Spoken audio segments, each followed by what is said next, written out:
Introdução. O propósito desta gravação é comentar e condensar um dos livros mais assombrosos jamais escritos. Pense e Fique Rico, de autoria de Napoleon Hill, que tem exercido influência na vida, realizações e fortunas de mais pessoas do que qualquer outro livro jamais publicado. Em todo o mundo livre existem atualmente milhares de pessoas que têm triunfado em todas as linhas de trabalho e que hoje ocupam suas boas posições porque um dia encontraram e compraram um exemplar de Pense e Fique Rico. Qualquer uma delas estará disposta a confirmar isso, e com toda satisfação. Uma descoberta valiosa. Descobri pela primeira vez esse notável livro no outono de 1949. Ajudou-me a decidir de uma vez por todas como alcançaria a meta a que me tinha proposto. Unificou meu pensamento e abriu-me um caminho reto e claro até o ponto a que eu havia decidido chegar. Um de meus melhores amigos, que encontrou o livro há anos, ficou tão fascinado pelo seu conteúdo que permaneceu em casa durante 3 dias, lendo e meditando acerca das ideias ali expostas. Depois, aplicou seus princípios e agora ocupa a posição mais alta dentro da indústria em que trabalha. Por outro lado, tenho estado nos escritórios de altos executivos e tenho escutado dirigentes de empresas famosos mundialmente, alguns com idade suficiente para serem meus pais. Todos eram unânimes em afirmar que, após terem lido Pense e Fique Rico, seus negócios passaram a caminhar muito melhor. Qual é o segredo desse livro tão assombroso? Por que, entre milhares de livros sobre autoajuda, ele tem se mantido como a obra-prima mais destacada? Creio que para compreender o porquê, vocês teriam que conhecer Napoleon Hill, tanto quanto eu. Com certeza, não foi ele o primeiro homem que se rebelou contra a pobreza e contra a interminável luta ante a falta de orientação que via em seu redor quando ainda era um rapaz. Nem tampouco foi o primeiro a escrever sobre a matéria, mas possuía 2 habilidades únicas, altamente desenvolvidas, que raramente são encontradas num homem. A primeira era a maneira como focalizava seu tema. Hill procurava soluções para o êxito da mesma forma como um cientista busca trazer à luz da razão um segredo da natureza. Tratava de descobrir as formas do sucesso de igual maneira como Thomas Edison investigava os processos para chegar à luz elétrica, sem descanso, implacavelmente, até que a verdade, que sempre esteve ali, lhe foi revelada. Sua segunda virtude importante era a habilidade ou destreza para escrever sobre suas deduções, de tal forma que eram compreendidas intelectualmente num instante. Mas talvez o mais importante para este assunto em especial é que eram compreendidas também emocionalmente. O poder de modificar vidas. Quando alguém lê a última página de Pense e Fique Rico, já é um homem diferente. Um homem que se coloca de pé ao terminar a leitura e já começa a demonstrar as modificações que sofreu. Para ele, desapareceram as situações angustiosas, cheias de frustração e autoimpostas. Para ele, o caminho está livre. É um homem agora possuidor de uma singular capacidade de converter os sonhos em realidade, as ideias em fatos. O destino, a fatalidade, os maus efeitos das circunstâncias exteriores não mais o afetam. De passageiro do barco da vida, passou a capitão, traçando rumos e decidindo vidas. Para entender esse livro, temos inicialmente de compreender a realidade, o princípio ou filosofia que se estende como estrutura básica da obra. A menos que, seja o que for que você construa, esteja baseado na verdade, acabará com a estrutura caída e espalhada ao seu redor, como a armadura dos antigos guerreiros de Homero. O que não é baseado na verdade não pode sustentar-se. Não pode suportar a prova do tempo. A razão pela qual Pense e Fique Rico tem resistido à prova do tempo é porque repousa sobre uma base ampla e sólida, da qual se origina todo o sucesso do homem. O fato puro e imutável de que tudo começa com uma ideia. Um estado da mente. É uma filosofia baseada no fato de que a riqueza de qualquer classe começa com o que o autor chama de estado da mente. Pode-se começar sem nada mais que pensamentos, ideias, planos organizados ou algo semelhante. Os pensamentos são fatos. Fatos incrivelmente poderosos quando se agregam a propósitos, persistência e um desejo ardente de transformá-los em objetos materiais ou riqueza, considerando como tal aquilo que você pode desejar. Os sábios têm dito desde há muitos séculos, e há pouco Charles Asserami escreveu: a verdade é que a mente humana é um organismo tão real como qualquer músculo do corpo, mas muito maior em força e potencial, e assim como a fibra muscular pode reforçar-se para conseguir conquistas incríveis. Assim, pois, esta é a verdade na qual se baseia Pense e Fique Rico. Se você sabe o que quer, e se o quer com força suficiente para alcançar o tipo de persistência que não se pode conter, com toda certeza você conseguirá o seu ideal. Controlando sua mente, você controlará seu destino aqui na Terra. 2 passos para o sucesso. Tendo em vista os princípios acima, falaremos adiante sobre os famosos 13 passos rumo à riqueza, tal como Napoleon Hill menciona em sua obra, lembrando sempre que riqueza é qualquer coisa que você possa desejar. Entretanto, antes peço permissão para fazer 2 indicações importantes. A primeira é que é necessário ter-se em mãos um caderno de anotações, todas as vezes em que se ouvir esta gravação, a fim de anotar os pontos mais importantes. A segunda é que esta gravação foi idealizada para seu uso pessoal, acompanhando sua própria e estimulante jornada. Usar esta gravação para um grupo resultará apenas em auxílio temporário. Assegure-se de ter seu próprio exemplar, a fim de ouvir estas orientações, vez por outra, nos momentos especiais em que se sentir fora de rota. E agora, os 13 famosos princípios de Napoleon Hill. Primeiro princípio: desejo. Ponto de partida para todo sucesso. Primeiro passo para a riqueza. É aqui, precisamente aqui, que frequentemente tropeçamos num obstáculo. Algumas pessoas dirão: sei o que quero, mas como consegui-lo? Mais tarde, entraremos na questão da dúvida, mas de uma vez por todas esclareçamos se é possível ou não alcançar-se o que se deseja com toda a alma. Creio que Emerson expressou-se muito bem quando escreveu: nada existe pelo capricho da natureza. O fato de existir um desejo indica que os meios para realizá-lo existem na mesma criatura que o sente. Em outras palavras, não poderíamos ter um desejo sem que sua satisfação não fosse possível. Cada um de nós tem uma espécie de guia em seu interior, e nossos desejos se modificam segundo nossa capacidade e inclinação. Não importa o que você deseja, se o quer com toda a sua alma. Você o conseguirá, pois é inevitável. O desejo é uma obrigação. Em Pense e Fique Rico, Hill cita um exemplo após outro de que seu desejo ardente nada mais é do que uma espécie de retrato fiel do que você chegará a ser um dia. Portanto, determine agora mesmo e com firmeza o que você mais deseja, porque senão, como disse Helvécio, destruindo o desejo, destrói-se a mente. Todo homem sem paixões não tem em seu interior nem princípio de ação, nem motivo para agir. Uma boa forma de saber se em realidade você tem ou não um desejo ardente é examinar a maneira como procura alcançá-lo. Se você vai atrás daquilo que crê desejar, como se estivesse ensaiando, com timidez, com intenção de ir só se for seguro, não tem absolutamente um desejo ardente. Nunca chegará à segunda base se ainda mantém um pé na primeira. Entretanto, se está disposto a queimar etapas atrás de si, dizendo de uma vez para sempre: isto é o que desejo e o farei de qualquer maneira, então você tem realmente o desejo que o conduzirá ao pleno sucesso. Com esse tipo de resolução, você será capaz de levantar-se após os tropeços que lhe sucederem. As únicas pessoas que não cometem erros são as que nunca tentam nada. Os tímidos são como afluentes de um lago.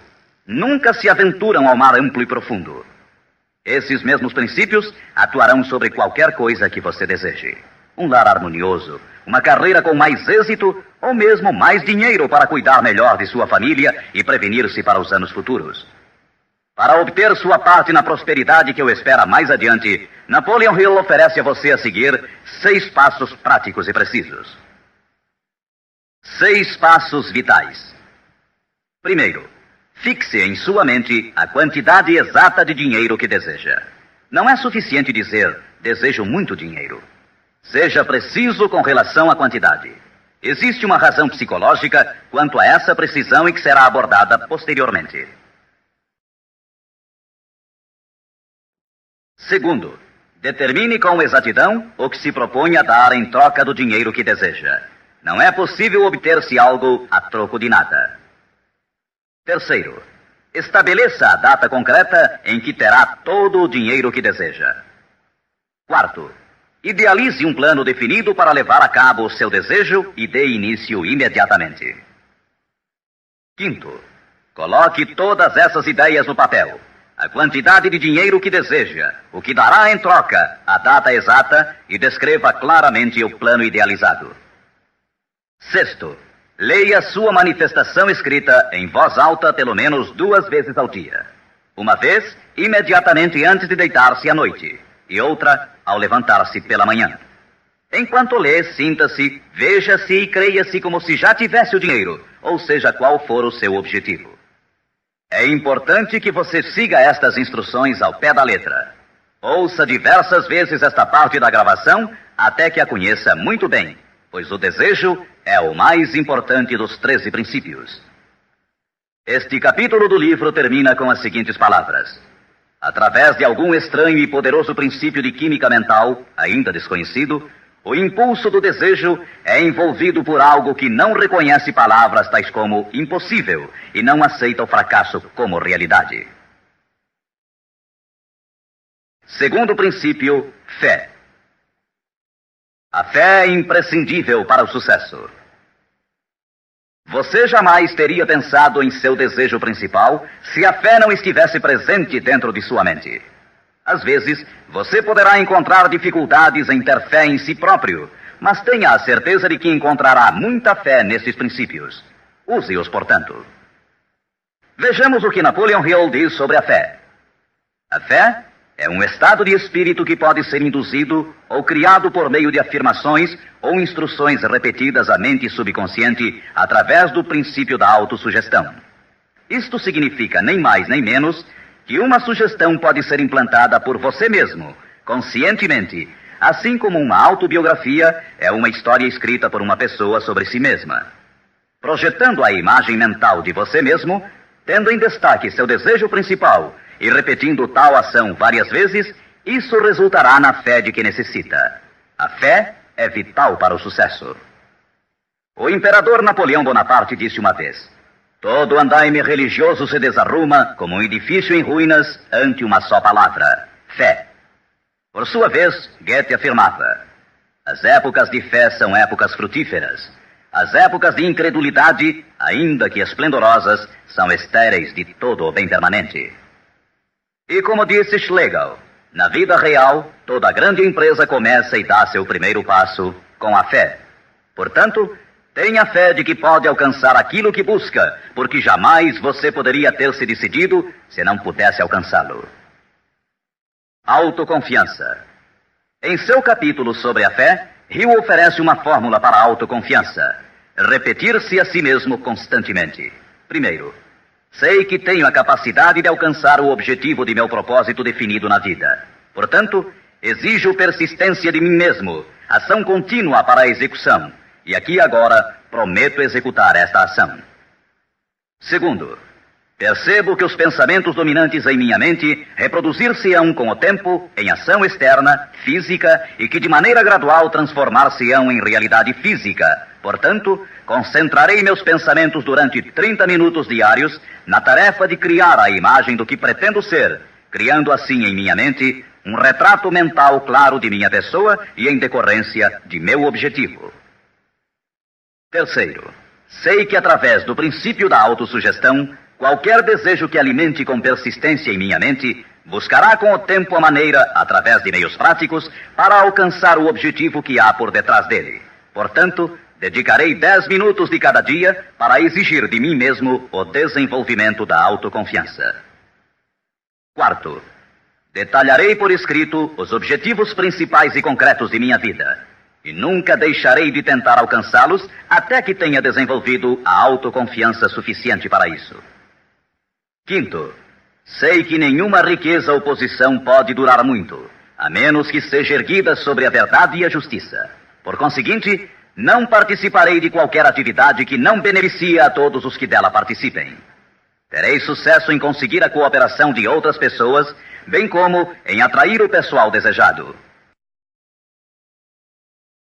Induzirei outros a servir-me através da minha boa disposição em servir aos demais.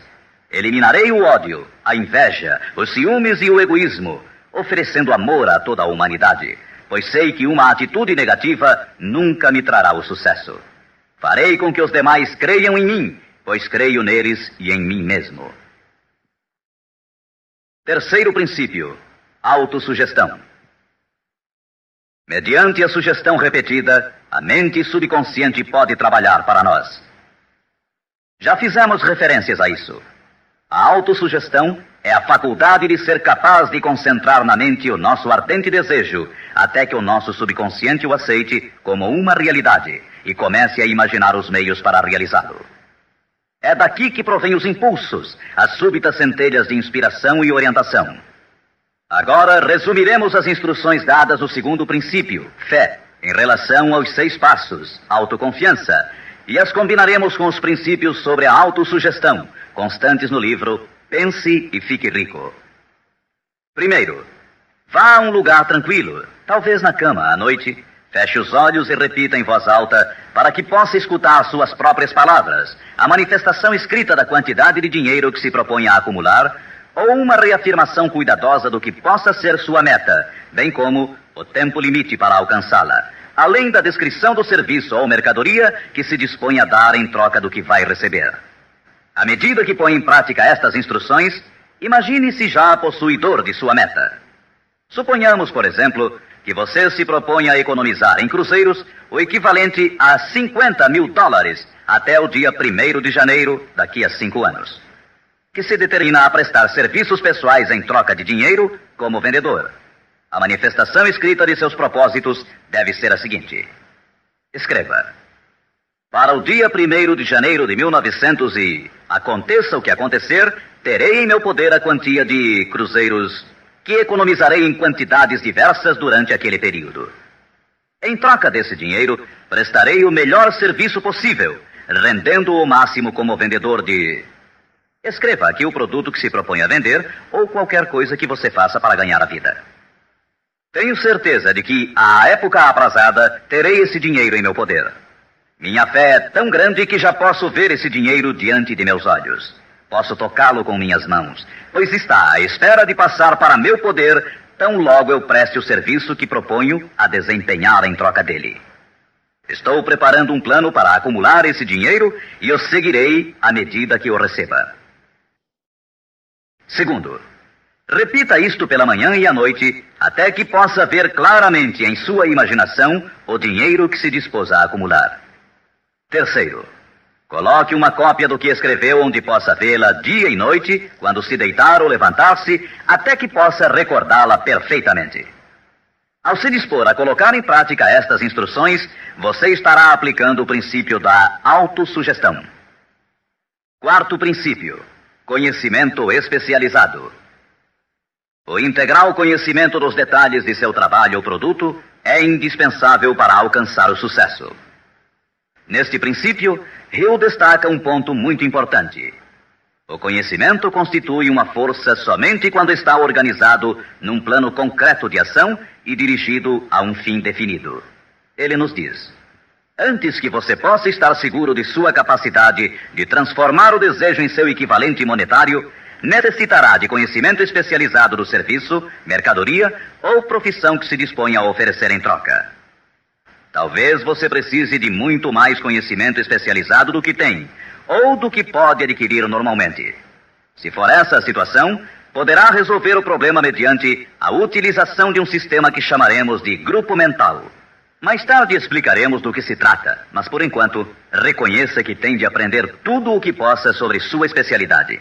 Assim, dedique parte do tempo a cada dia para assimilar mais e mais sobre o que você faz para seu sustento. Frequente cursos que existam sobre a matéria, bem como associe-se a homens que conheçam bem sua profissão. Quinto princípio: imaginação. A imaginação é literalmente a oficina onde se formam os planos criados pelo homem. O impulso e o desejo recebem forma e ação mediante a ajuda da faculdade imaginativa da mente. Foi dito que o homem pode criar tudo o que possa imaginar, como disse e ensina Napoleon Hill. Toda mente humana pode alcançar o que pode conceber e crer. A única limitação do homem dentro do razoável reside no desenvolvimento e emprego de sua imaginação e da subsequente motivação para a ação. A automotivação é a chave. Os maiores dirigentes de negócios, indústrias e finanças, os grandes artistas, músicos, poetas e escritores chegaram a ser os melhores porque desenvolveram a força da automotivação. Enquanto você desempenha seu trabalho diário, pense constantemente nos meios pelos quais poderia realizá-lo melhor, com maior eficácia. Pense nas modificações inevitáveis. Podem ser feitas agora? Se você sente limitações, lembre-se das palavras do famoso arquiteto Frank Lloyd Wright. A raça humana construiu com mais grandeza quando maiores eram as limitações e, portanto, quando mais era necessária a imaginação para construir. As limitações parecem ter sido sempre as melhores amigas da arquitetura. Quando você construir seu futuro partindo desse ponto de vista, não se preocupe com as limitações. Recorde que estas podem ser suas melhores amigas, posto que requerem imaginação se tivermos que nos levantar acima delas. E como disse Beecher, a alma sem imaginação é como um observatório sem telescópio. Sexto princípio: planejamento organizado. Para obtermos sucesso em um empreendimento que decida nossa vida, devemos ter planos perfeitos. Se você já decidiu qual é o seu desejo, qual é a sua meta, organizemos agora um plano para sua realização, de acordo com um programa. Citarei novamente: pense e fique rico. Você já sabe que tudo o que o homem cria ou adquire começa sob a forma de desejo. Transforma-se depois, do abstrato ao concreto, na oficina da imaginação, onde se criam e se organizam planos para sua transição. Você tem que ter um plano. Anteriormente, foram-lhe dadas instruções para adotar 6 passos práticos e definidos como seu primeiro movimento para traduzir o desejo que você possa ter em seu equivalente físico. Um daqueles passos era a formulação de um plano prático, concreto, através do qual aquela transformação pudesse ser efetuada. Primeiro, alie-se com uma ou mais pessoas, tantas quantas necessitar, para criar e pôr em prática seu plano ou planos para o acúmulo de dinheiro que marcou como sua meta, fazendo uso do princípio da reunião de inteligências. É o grupo mental, e isso é muito importante. Segundo, antes de formar seu grupo mental, decida quais as vantagens e benefícios que pode oferecer individualmente aos membros do grupo que a formam em troca de sua cooperação. Ninguém trabalhará de forma indefinida sem alguma forma de compensação, ainda que esta não seja em dinheiro. Terceiro, reúna-se com os membros de seu grupo 2 vezes por semana, pelo menos, e com maior frequência, se possível, até que tenham aperfeiçoado o plano ou planos para a consecução de sua meta. Quarto, mantenha uma harmonia perfeita entre você e cada membro de seu grupo mental. Tenha em vista 2 fatos. Primeiro, você está comprometido em um empreendimento de importância básica. Para obter sucesso, tem que ter planos perfeitos. Segundo, deve ter a vantagem da experiência, instrução, capacidade e imaginação naturais de outras mentes. Este é o método seguido por todas as pessoas que têm se sobressaído da média. Dedique-se a isto até que tenha um plano formal bem organizado para alcançar seu objetivo. Desta forma, você nunca estará confuso ou pensando no que deve fazer em seguida. Cada manhã saberá com exatidão o que vai fazer e por que o fará. Adquira estas qualidades de dirigente. É neste capítulo de Pense e Fique Rico que Hill nos fala das características que deve ter o homem que dirige. Primeiro, determinação. Segundo, autocontrole. Terceiro, acurado senso de justiça. Quarto, exatidão nas decisões. Quinto, precisão nos planos. Sexto, hábito de fazer mais do que recebe como pagamento. Sétimo, personalidade agradável. Oitavo, simpatia e compreensão. Nono, domínio do detalhe. Décimo, boa disposição para assumir toda a responsabilidade. 11º, sentido de cooperação. O capítulo sobre planejamento organizado é um dos mais importantes do livro. Basta dizer que um homem sem plano é como um barco sem rumo. Não tem para onde ir e sofrerá um desastre quase inevitavelmente. 7º princípio, decisão. A demora, o oposto da decisão, é um inimigo que todo homem tem que vencer. A análise minuciosa de mais de 25 mil homens e mulheres que experimentaram fracassos revelou que a falta de decisão estava na cabeça da lista das 30 causas principais do fracasso. A análise de várias centenas de pessoas que haviam acumulado fortunas superiores a $1 milhão demonstrou o fato de que cada um deles tinha o hábito de tomar decisões com rapidez e lentamente modificá-las à medida que houvesse necessidade de uma alteração. As pessoas que fracassaram em acumular dinheiro, sem exceção, quase sempre tinham o hábito de tomar decisões com lentidão e depois modificavam-nas com rapidez e frequência. Ter um objetivo concreto torna mais fácil a tarefa de tomar decisões rápidas. Entre os inúmeros exemplos citados por Hill, um dos mais conhecidos é o caso de Henry Ford. Uma das qualidades mais destacadas daquele industrial era seu hábito de tomar decisões concretas com rapidez e depois modificá-las com calma. Esse modo de ser era tão pronunciado em Ford que lhe deu reputação de obstinado. Foi essa aptidão que o impulsionou a continuar fabricando seu famoso modelo T, o automóvel mais feio do mundo, mas naquele tempo o mais prático, apesar de todos os seus assessores e alguns dos compradores insistirem para que ele o modificasse.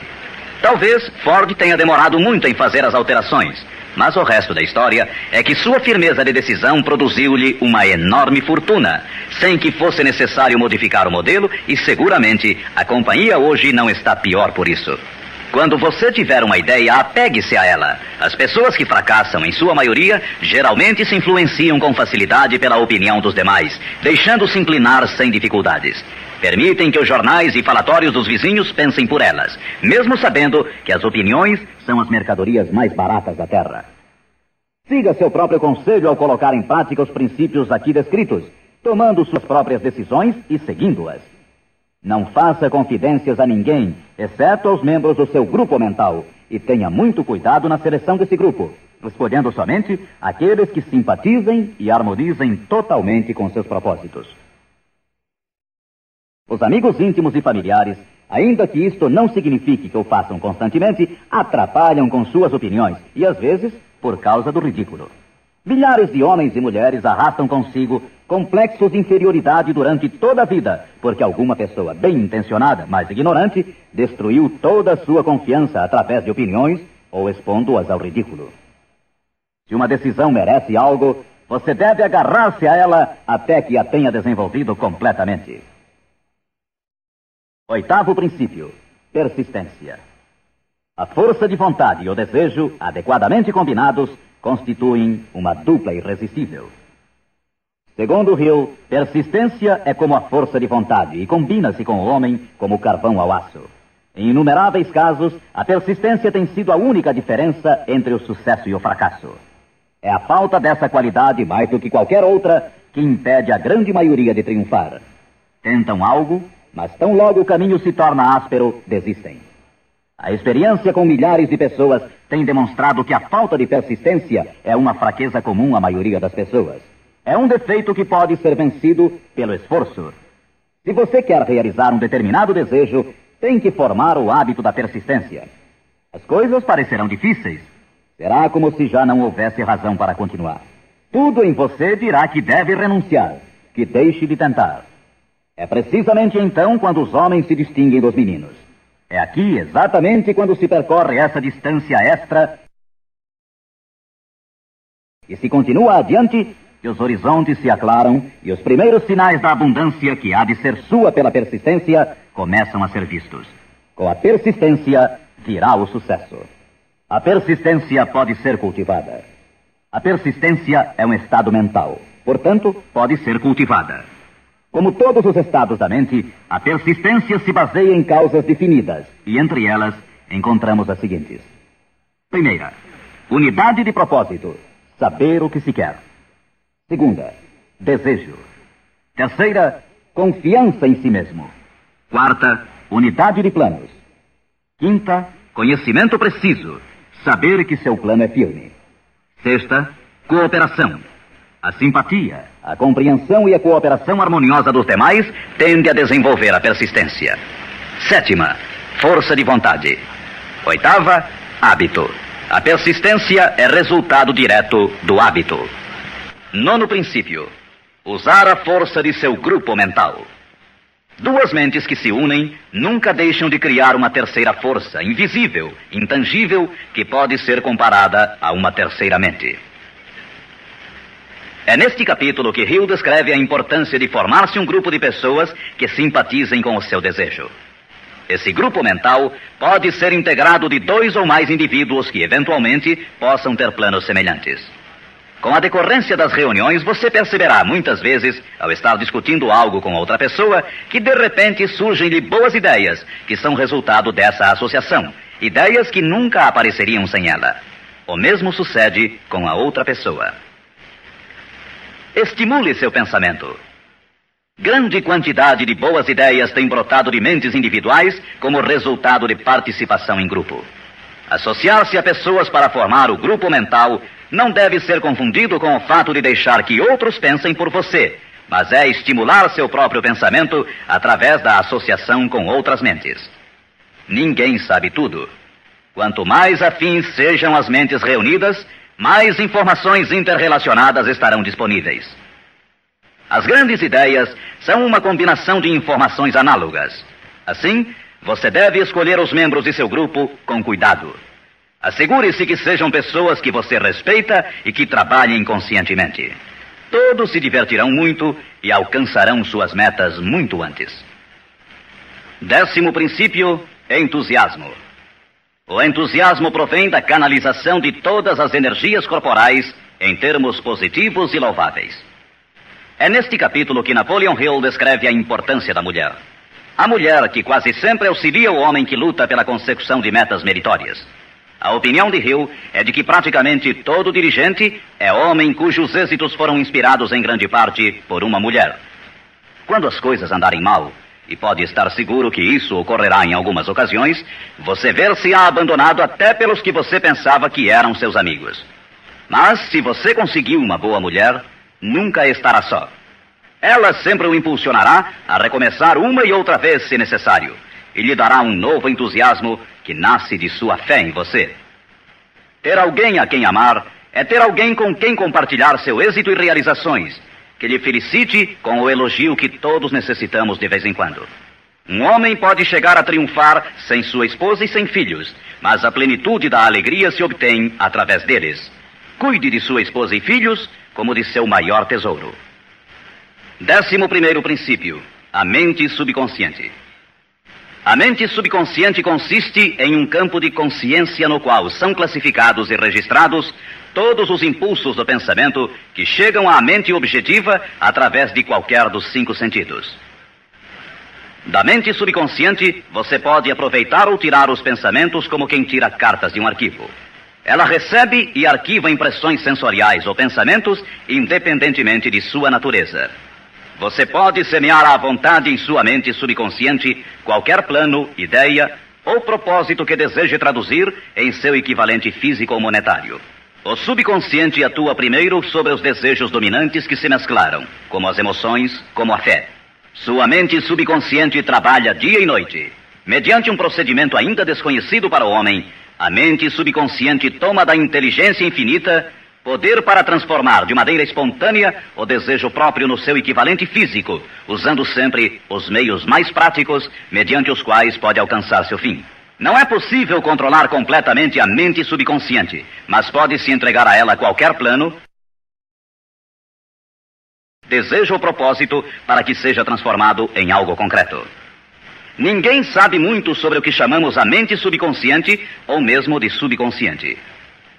Sabemos que é incalculavelmente poderosa e que pode solucionar nossos problemas se corretamente empregada. A melhor forma é manter na mente consciente tão frequentemente quanto possível uma imagem clara de si mesmo, como se já tivesse alcançado a meta desejada. Defina-a com clareza e projete-a na tela de sua mente. Retenha-a. Veja-se fazendo e tendo as coisas que obterá depois de alcançado seu objetivo. Imagine isso tão a miúde quanto possível enquanto prossegue com seu trabalho diário, especialmente no momento de dormir e no instante de acordar. Assim, seu subconsciente começará a conduzi-lo pelos caminhos mais lógicos para o objetivo que imaginou. Não lute contra ele. Siga seus lampejos repentinos, as ideias que venham à sua mente. Esteja seguro que é seu subconsciente tentando chegar à sua mente consciente. Se você prosseguir assim, ficará surpreso e encantado com as ideias maravilhosas que parecerão brotar do nada. As vidas dos grandes homens e mulheres que parecem milagrosas para as pessoas normais não são mais do que a expressa satisfação de seus ardentes desejos através de sua mente subconsciente. No princípio seguinte, falaremos mais sobre o sexto sentido, que parece controlar a vida dessas pessoas, mas somente dos que souberam condicionar sua mente subconsciente. O tempo não significa nada para o subconsciente. Um homem poderia trabalhar com firmeza em seu labor durante 40 anos e não conseguir alcançar o que é possível em 3 ou 4 anos, mediante a aplicação adequada desses princípios. Sua mente subconsciente não pode permanecer ociosa. Se você não implantar desejos dentro dela, quaisquer ideias que surgirem como resultado de seu descuido servirão de alimento para ela. Lembre-se que você vive no meio de todo o gênero de impulsos e pensamentos que chegam a seu subconsciente sem seu conhecimento. Alguns desses impulsos são negativos e outros positivos. Você deve evitar os impulsos negativos e ajudar a influenciar de maneira espontânea sua mente subconsciente mediante impulsos positivos de desejo. Quando conseguir isso, terá a chave que abrirá a porta para o subconsciente. Bulwer escreveu: o homem que triunfa sobre seus semelhantes é aquele que muito breve na vida discerne com clareza seu objetivo e caminha para ele com todas as suas forças. Inclusive, o próprio gênio não é mais do que a observação minuciosa reforçada pela consistência do propósito. Todo homem que observa atentamente e atua com firmeza converte-se inconscientemente em gênio. Há que se notar que foi dito inconscientemente. Saiba o que quer. Decida de uma vez por todas o que haverá de ser seu. Mantenha-se firme em seu rumo, impulsionado pela fé, e seu subconsciente fará o resto. 12º princípio: o cérebro. O cérebro possui a força mais maravilhosa, milagrosa, de maior potência que o mundo já conheceu. Se você tivesse acesso a toda a riqueza do mundo e pegasse apenas uma moeda, estaria fazendo mais ou menos o que muito provavelmente tem feito ao usar seu cérebro. Nada é mais lastimável no mundo do que a incompreensão da maioria das pessoas com relação ao potencial de seu cérebro e das mentes consciente e inconsciente, às quais está acoplado. Sua própria central elétrica. O número de linhas que ligam entre si as células cerebrais é igual ao algarismo 1, seguido por 15 milhões de zeros. Calcula-se que existem de 10 a 14 bilhões de células no córtex cerebral humano normal. É inconcebível, pois, que esta intrincada maquinaria deva existir com o único propósito de manter as funções físicas inerentes ao desenvolvimento e manutenção do corpo físico. O cérebro é o mecanismo que nos deu o avião supersônico, os satélites artificiais, os foguetes que adentram no espaço exterior, as artes, as ciências, etc. Tudo o que hoje sabemos, usamos e usaremos no futuro, tem saído desta pequena massa cinzenta que todos nós temos. Pode você duvidar, ainda que por um momento, de que pode trazer a você e aos seus o que quer que deseje aqui na Terra? É evidente que não conseguirá se admitir que sua força é como a de uma pessoa que deixa de agir, como aqueles que nem sequer pensaram nisso alguma vez. Deixe para o cérebro o trabalho que você decidiu realizar e veja como ele o executa. 13º princípio: o sexto sentido. O sexto sentido é o equipamento receptor através do qual chegam à mente ideias, planos e pensamentos que às vezes recebem o nome de lampejos repentinos ou inspirações. O sexto sentido pode ser descrito como sendo o sentido através do qual a inteligência infinita pode e efetivamente se comunica com o indivíduo de maneira espontânea e sem esforço algum por parte deste. Eis aqui a base desta filosofia. só pode ser assimilada, compreendida e aplicada depois de dominados os primeiros 12 princípios. O sexto sentido é aquela parte da mente subconsciente que nos referimos como imaginação criadora e desafia qualquer descrição. Por outro lado, torna-se difícil explicar o que seja para qualquer pessoa que não tenha dominado os demais princípios desta filosofia, o que estes princípios representam, porque falta a essa pessoa o conhecimento e a experiência com os quais possa comparar o sexto sentido. Este sentido pode ser adquirido. O sexto sentido não é algo que possa ser ligado e desligado à vontade. A capacidade de empregar essa enorme força chega pouco a pouco, através da aplicação dos outros princípios que esboçamos. Muitos indivíduos adquirem um conhecimento prático do sexto sentido antes dos 40 anos de idade. Entretanto, com maior frequência é adquirido depois de bem passados os 50, porque as forças espirituais com as quais está intimamente ligado o sexto sentido geralmente não amadurecem e chegam a ser utilizadas, senão através de vários anos de meditação, de autoanálise e de pensamentos corretos. Todavia, nada nos impede que comecemos a desenvolvê-lo desde agora, aplicando com entusiasmo os princípios que foram expostos até aqui. Lembre-se disto. O homem nada pode criar que não tenha gerado antes sob a forma de um impulso de pensamento, que vai se traduzindo em equivalente físico, ainda que seja pensamento espontâneo ou involuntário. Finalmente, recorde-se sempre deste conselho. Afaste o temor de sua mente, concentrando-se na imagem mental de sua meta, seu maior desejo, e vença. O que vários homens famosos acharam desta mensagem? Agora, quero mencionar que Pense e Fique Rico tem recebido a entusiasta aprovação de muitos dos maiores homens que existiram. Todos esses grandes homens aplaudiram e usaram os princípios de Napoleon Hill. Citarei somente alguns. Os presidentes dos Estados Unidos, William Howard Taft e Woodrow Wilson. F.W. Woolworth mencionou que havia aumentado muito sua cadeia de armazéns aplicando muitos destes princípios. Robert Dollar, que construiu uma grande companhia de navegação, escreveu: se há 50 anos tivesse usado esta filosofia, imagino que poderia ter feito tudo o que fiz na metade do tempo. Tenho esperança que o mundo a descubra e o recompense. Samuel Gompers disse: o domínio destes princípios é uma apólice de seguro contra o fracasso. John Wanamaker, o príncipe dos comerciantes, escreveu: sei que seus fundamentos são reais, porque os tenho aplicado em meu negócio há 30 anos. Também o aplicaram George Eastman, o maior fabricante de câmaras fotográficas do mundo, Thomas Edison, Luther Burbank, Theodore Roosevelt, E.M. Statler, John Rockefeller e muitos mais. Como é óbvio imaginar-se, as opiniões destes homens não poderiam ser compradas com todo o dinheiro do mundo. O que temos mencionado aqui pode mudar sua vida, pode trazer-lhe todas as coisas proveitosas que deseje na vida para você e sua família. Afaste-se da média, do medíocre e enderece seu rumo de acordo com os sonhos de seu coração. Estes 13 princípios não o decepcionarão nunca enquanto você os empregar. Sua grande oportunidade pode estar precisamente onde você se encontra agora. Siga estas instruções fielmente e o resultado aparecerá diante de você.